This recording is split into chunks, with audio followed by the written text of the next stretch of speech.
How's it going, everybody? Justin with the Way in the Wilderness channel. I'm out here not too far away from my house right now, actually pretty close to a couple roads, so if there's any background noise from the road, I apologize. But yeah, I'm just out here. My plan was to go out and do my haversack overnight video with my lightweight haversack.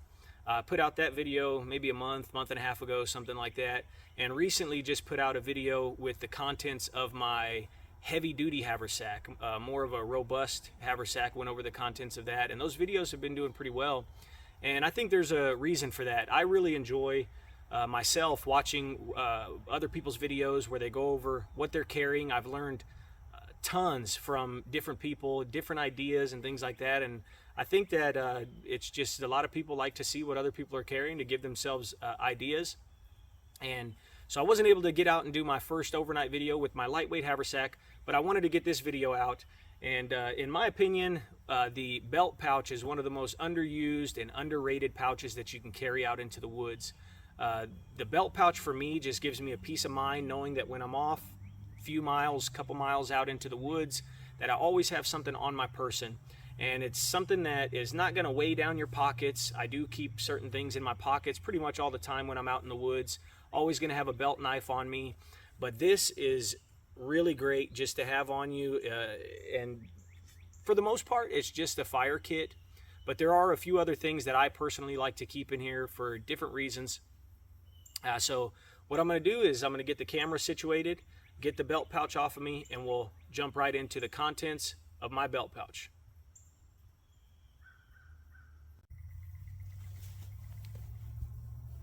All right, everybody, so starting off, this is the Badger Claw Outfitters belt pouch. Now, I do have another Badger Claw Outfitters belt pouch, which I believe they call their Possibles belt pouch, which is quite a bit larger than this. And this one, in my opinion, is the perfect size. It's not too big. With the other one, when I would sit down, it would kind of drag on things, and I didn't really like that. This one, and in fact, it actually hung from up here.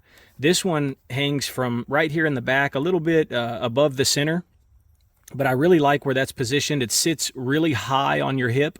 It's not dangling down, so when you sit down, you're not going to run into any problems with it kind of dragging on things and stuff like that. It's just a really great size. Forgive me, I don't know the exact dimensions, but it's a really good size. If you could see my hand here, it's about the size of my hand, and in my opinion, this is a really great size. So it just has a little toggle here, and jumping right into it, right on the top, just a Bic lighter with some hemp wick and a little bit of Gorilla Tape on the bottom. Always nice to keep one of those in there. Right next to that, this is a little thing that I made. It has one little handle on this side that I can hold on to with just some number 36 bank line, or I believe this is number 12 bank line, holding this other one to it, so I can grab on this other side. This will go down into my water bottle, and it'll help me pull my water bottle out of the fire. I'm sure a lot of you guys have seen these. Dave Canterbury made a video of this, and I thought it was a really cool idea. I think I may have seen some other people as well, but I just kind of keep that all together with a small little Ranger band. So that just helps to kind of get my hot water bottle out of the fire.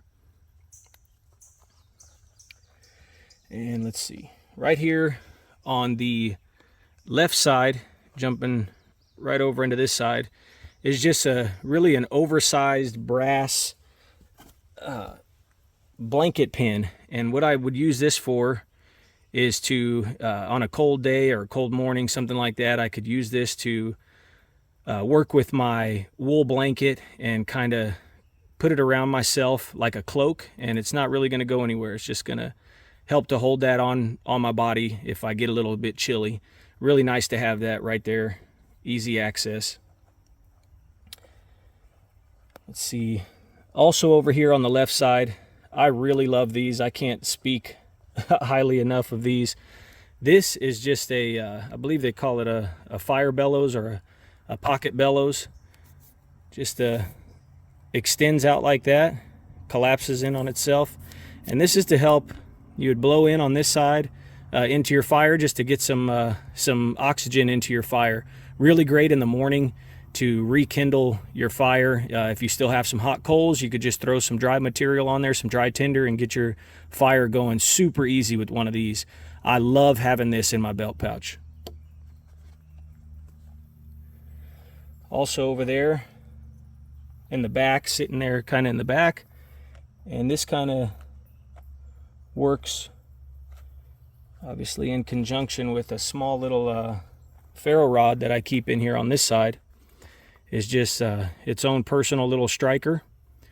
Just nice to have. These things are really great. I got them off Amazon. Really sharp 90-degree spines, and really can throw some sparks off of this thing. So it's really nice to have keep a designated striker in there to go along with this. Obviously, again, a little bit of Gorilla Tape on the back of that, or on the bottom of that. That's all nice to keep in there. And let's see here. I keep a spare blade in here. This is just a buck. I don't know the exact model. Just kind of a little trapper's style model with three different blades on there. Obviously, nice to keep another blade in there for multiple things. If you needed to skin something, needed to fillet a fish, anything like that. Anything you can think of. You can do some carving with this. But I keep that in there with the three different style blades. Great to have in there. Again, I think this was in my fire kit in my haversack video as well, but just a small little magnifying glass to, again, affect fire and not use any resources. Just as long as the sun's out, which summertime right now is a great time to practice this. Really cool way to get out and practice solar ignition fire. So I keep one of those in there. Steel striker to go along with a small char tin, where in here I keep some, keep it shut with that little Ranger band, but in there, nothing crazy, just some, actually I think I recently threw that in there, some steel wool. That's always nice to have too if you needed to clean your pot. You got a real nasty dirty pot, but it's also a great fire tinder. So I keep that in there with some jute twine, some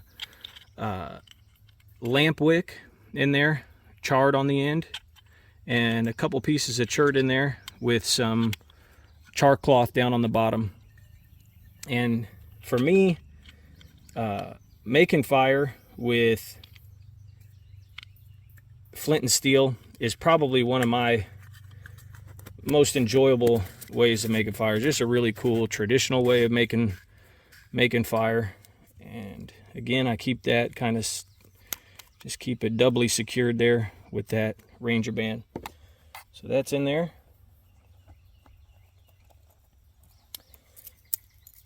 This really, just a traditional match case. These things are really great, really cheap too. I believe Coughlin's makes these. You just twist that, and in here, I not only keep a bunch of different stormproof matches, strike anywhere matches, but I also down in there, let me see if I can get it here. I keep a couple nails in there for things if I, sometimes I have a little mirror, things like that. If I wanted to kind of wash up in the morning or do anything, if I'm out for more than a couple days, I keep a couple of those also to nail down if I'm taking my repair kit with me, and I keep a couple of Arkansas whetstones. You can nail those in there to kind of hold it in place if you need to sharpen up your knife and things like that out in the field. And then I also keep just a couple small sewing needles in there as well. And there is a striker or two also in there for the matches. So keep that in there. Obviously, just again, another way to start fire.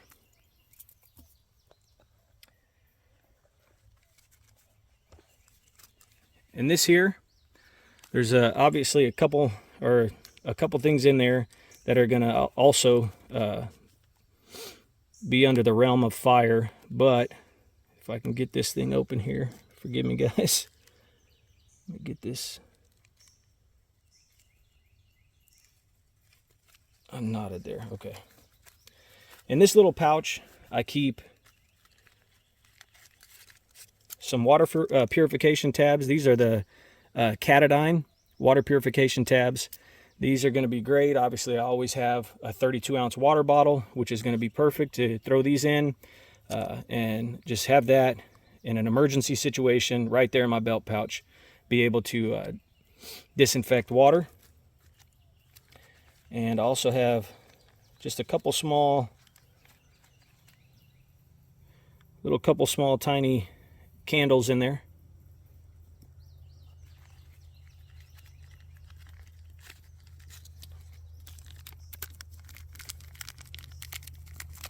A couple things in here. Let me see if I can get these situated here. There's a couple of little safety pins that I keep in there for repair purposes. You can use them obviously to get a splinter out or something like that if you needed to. And then down here, these little things, what those are clips for my boreal saws. I keep my Boreal 21, a Boreal 15 made by Agawa Canyon. Those are just some extra clips, just in case one of them breaks, falls off, something like that. And then just a little P38 can opener I have in there.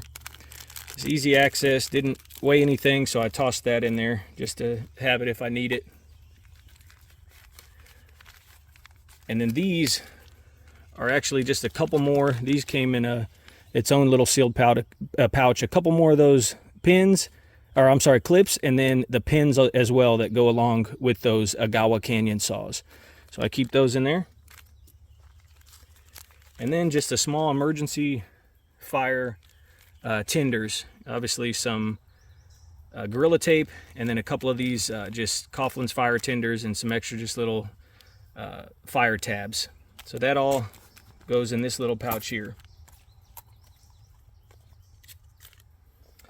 And the only other thing that I have in here,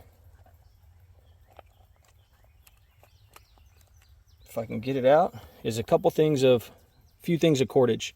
Some number 36 bank line, which is a 3-ply that you can break down the strands and make them smaller. This is a number 12 bank line. And then some artificial sinew in case I had to do some repairs with those needles. But I also, and obviously cordage can be used for tons of other things. But that artificial sinew, if I had to do something on one of my canvas tarps or something like that, I'm going to want something a little bit bigger. And this is just a cloth sail needle, and I've just wrapped some extra Gorilla Tape around the end so it doesn't puncture through and damage my belt pouch or anything else. So I keep that in there. And last but not least,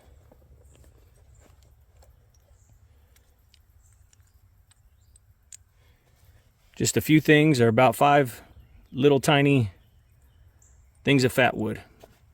And obviously, again, something else to affect fire. So mainly, like I said, is just a lot of things that are going to affect fire. There you go. And then a couple other extra items and implements that are going to help me in an emergency situation. Something that could help keep my blanket around me if I'm moving and just wanted it around me. Something to help get my water bottle. Obviously, you know, you're going to use one of these things to have get your fire going. And then you could use that to get your hot water bottle out of the fire. A knife, or whatever you needed that for. Something to disinfect your water. And yeah, that's about it, guys. So you're looking at everything. Let me get everything situated, and I'll give you a closer look at everything.